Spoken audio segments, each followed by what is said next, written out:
Hey up you lot. So, I love Star Wars. Proper Star Wars. And growing up, when Star Wars was huge, was so thrilling and exciting.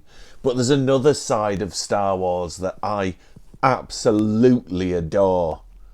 A side that kind of, I think, started with the holiday special, which is still one of my favourite Star Wars films, much to the chagrin of my son. And the side I love of Star Wars, as much as actual good Star Wars, is the shonky knockoff, we want your money Star Wars.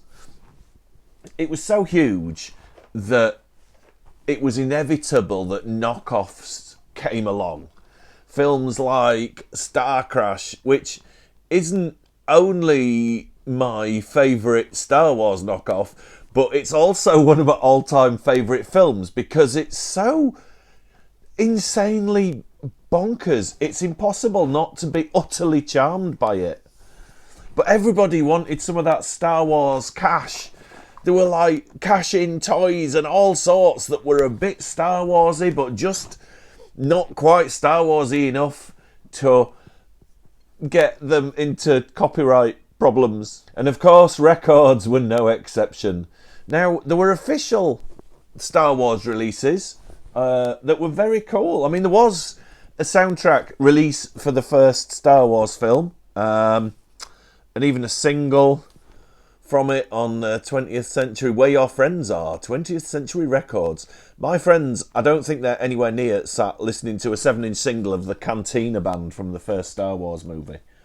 But there was some good products, even up to the 12-inch records, like The Adventures of Luke Skywalker and stuff. They're great. But there was this weird world of knockoffs and knockoff music.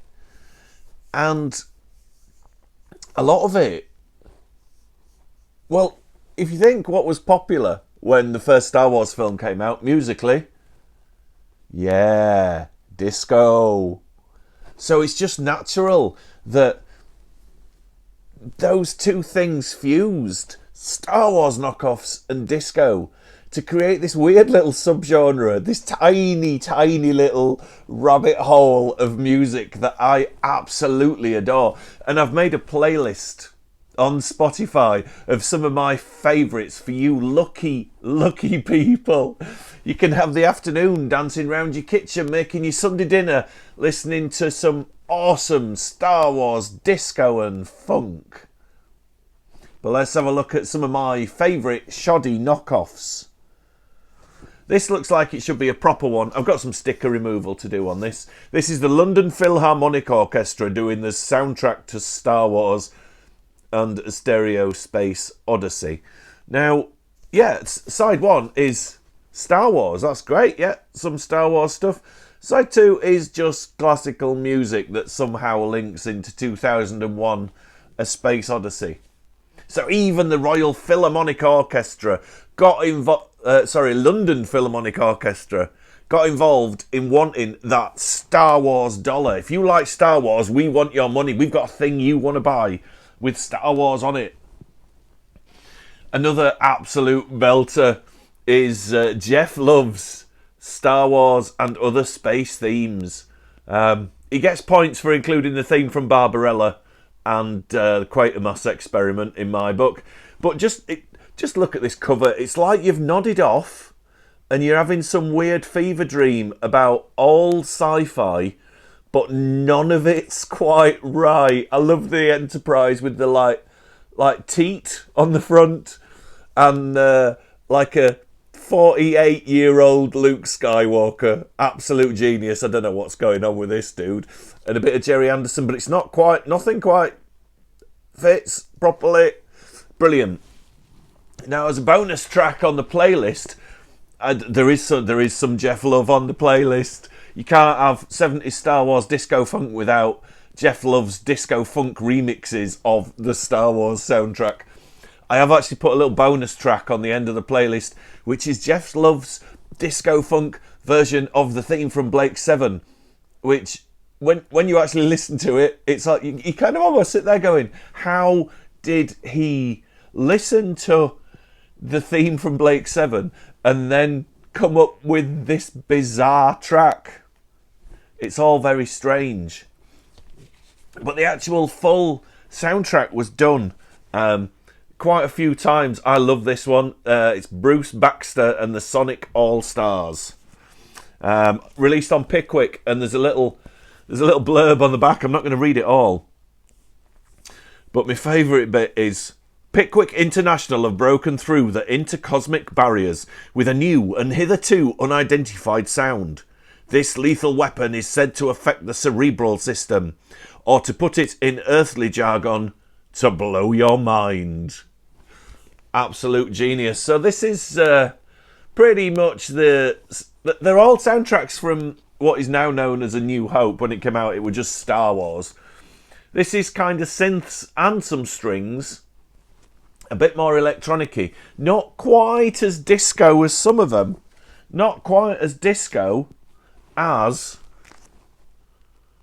Star Wars and Other Galactic Funk by Miko, don't know. But it contains the hit single. I don't think there was a hit single, but it contains it. Just to get more money, it's Star Wars and it's got a hit single on it.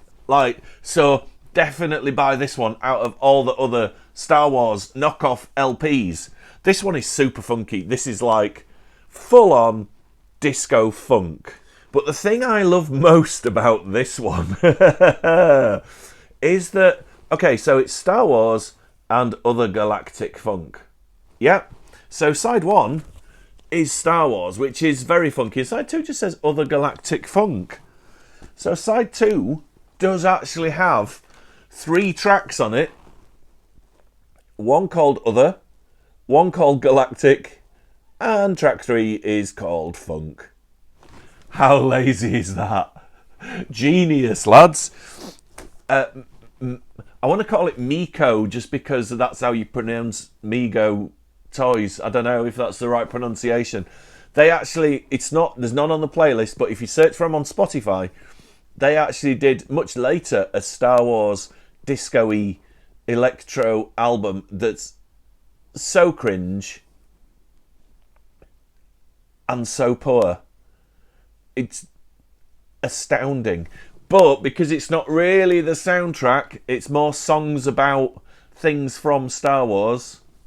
And I think we had enough on the playlist the playlist's about an hour. So there's about an hour of Star Wars disco funk, which I think is enough for anybody. But my all-time favourite, which I absolutely adore and do listen to quite a lot because it entertains me so much. It's quite unassuming looking, isn't it? It's definitely not the original soundtrack. No, not the... You want the original soundtrack? This is not it, lads. So this is performed by the Electric Moog Orchestra.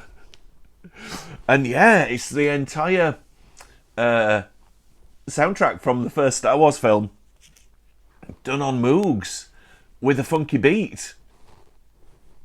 It's brilliant. To be honest,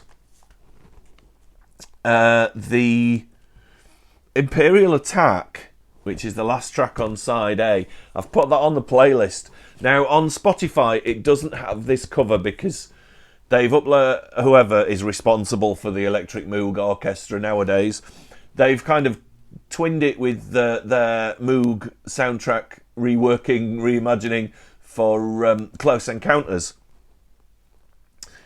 So that must have come out on a CD at some point, probably in the 90s, when there were loads of they were just shoveling out crap on CD. So yeah, the Imperial March theme is on the playlist, and it's actually brilliant.